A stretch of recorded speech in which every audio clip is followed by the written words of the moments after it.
In this video, I'm going to tell you a little bit about my own personal story and why I'm doing all these videos on walking technique. You might have seen many of my other videos teaching people how to walk to help relieve pain, but you might wonder why I'm one of the few doctors out there who is doing this sort of thing or educating people on this particular topic.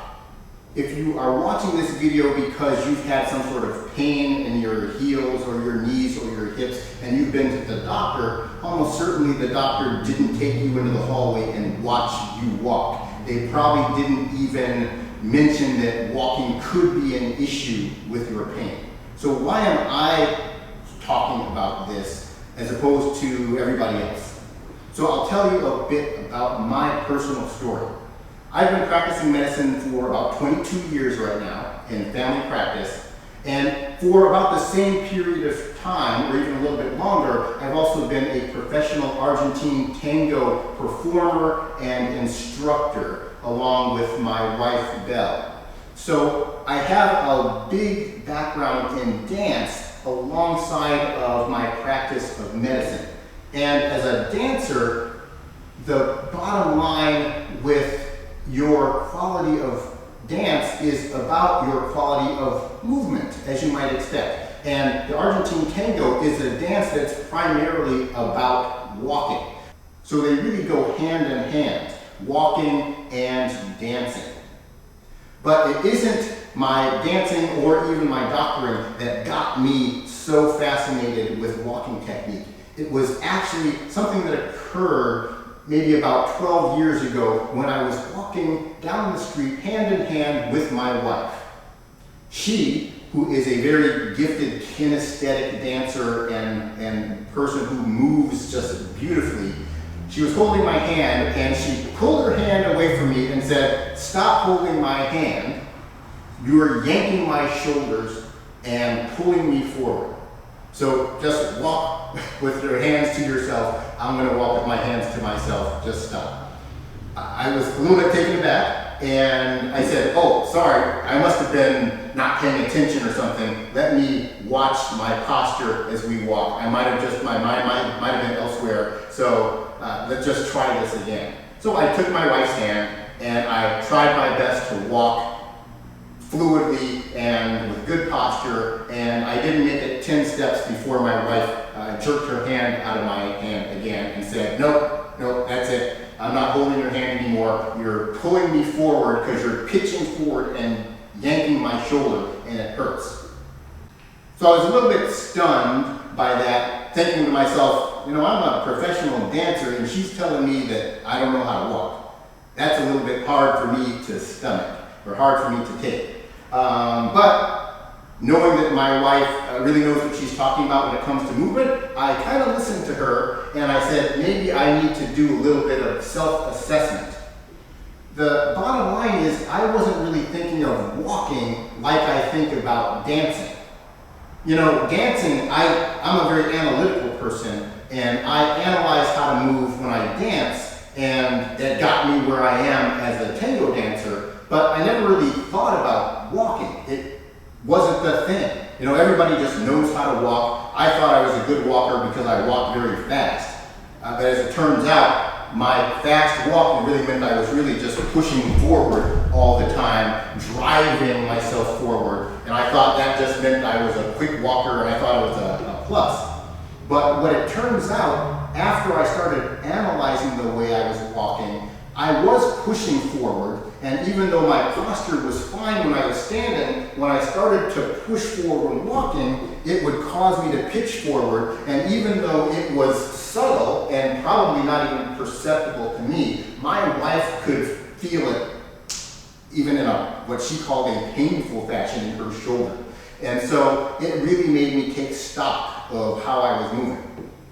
The other thing that kind of verified what she was saying is that my whole life I've had what I thought were flat feet. That's what I was told by the doctors in the past. I would wear out my shoes on the insides all the time very quickly.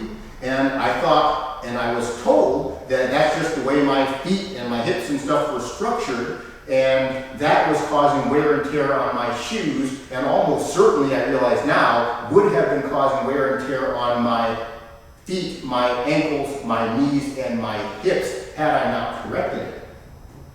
So I went to my dancer mode, analyzing my walking technique, and lo and behold, I was able to fix it. After a little bit of application of dance movement principles to walking, I was able to correct the way I walk, and then my flat feet went away. I no longer wear out the insides of my shoes. I also no longer scuff the front of my shoes that I used to do walking upstairs. And I no longer have any pains in my heels or my knees that I would sometimes get in the past. So I realized that a lot of pains that people get and structural problems that we think are genetic in the feet and in the knees are actually just based on the way we're moving. I'm a big fan of the adage, form follows function. The way we move, our function, actually determines the form of our body. If I move by pushing forward all the time, I'm going to end up with a pitched forward posture. If I try to compensate for that pitched forward posture by pulling my shoulder blades back, I will end up with this as my normal posture. And it's not because my spine was born that way, it's because that posture is coinciding with the way I am functioning.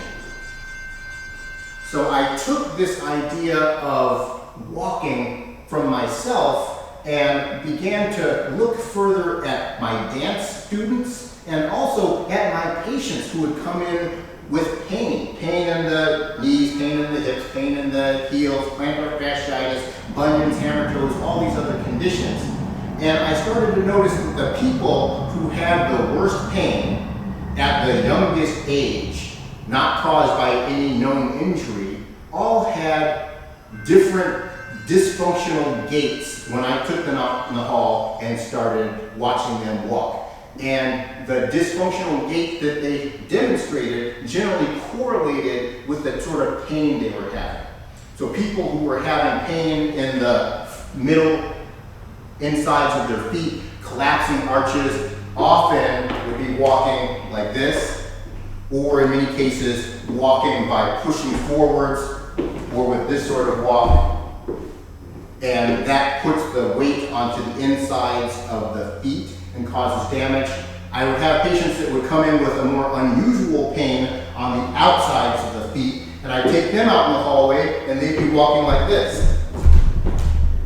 So there was almost always some correlation with the way people were walking when their pain was out of proportion to any particular injury or out of proportion to how old they were. If somebody's coming in at age 40 and they've got knee arthritis here that's very severe and it wasn't caused by some football injury years ago, there's something wrong with the way they're functioning.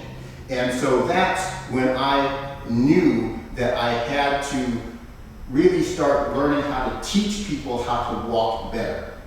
Now, for my own sake, I was able to use my own kinesthetic movement principles from dance to understand how to correct my own walk, but I couldn't really apply that across the board to everybody I was seeing.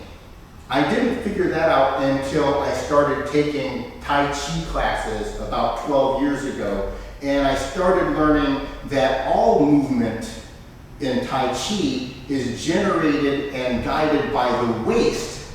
The arm movements, the leg movements, everything is guided by the waist rotation and then by actions of the hip joints. Now, these waist rotations, waist movements weren't really well described, but the common theory is that it is all of those waist rotations that determine all of the various movements that you might do in Tai Chi are not done by the hands. The hands are mere projections of what the waist is doing. And the leg movements are the same. So I knew that I had to figure out what particular or how to define those waist rotations in a way that could be applied to all movements in general, not just to Tai Chi. And that's when I discovered the 8 techniques of Tai Chi, or the 8 trigrams. It's an ancient theory from China about movement that defines all movement patterns by 8 symbols, or trigrams, that define how we move. And all Tai Chi movements are based on those 8 simple fundamental principles. And after using those principles in Tai Chi and figuring out what they mean, I was able to translate the same 8 principles into regular walking technique and also into Argentine Tango, and actually improved my dance technique very significantly. And what I was able to do was create a system of how to move the body to create different types of movements, whether it's Tai Chi movement, whether it's Tango movement, or whether it's just a walking movement. I was able to use those principles of Tai Chi theory and apply it to all those other types of movement that can now be used for people who are trying to learn how to walk better. So those 8 principles are the foundation of the walking code that you probably see as the title to most of my videos. It's also the principles that are at the heart of the Tai Chi code that I also have some videos on, and I will be having some videos called the Tango code, all using the same principles of core rotation that teach people how to move, and in the case of the walking code, teach people how to walk correctly.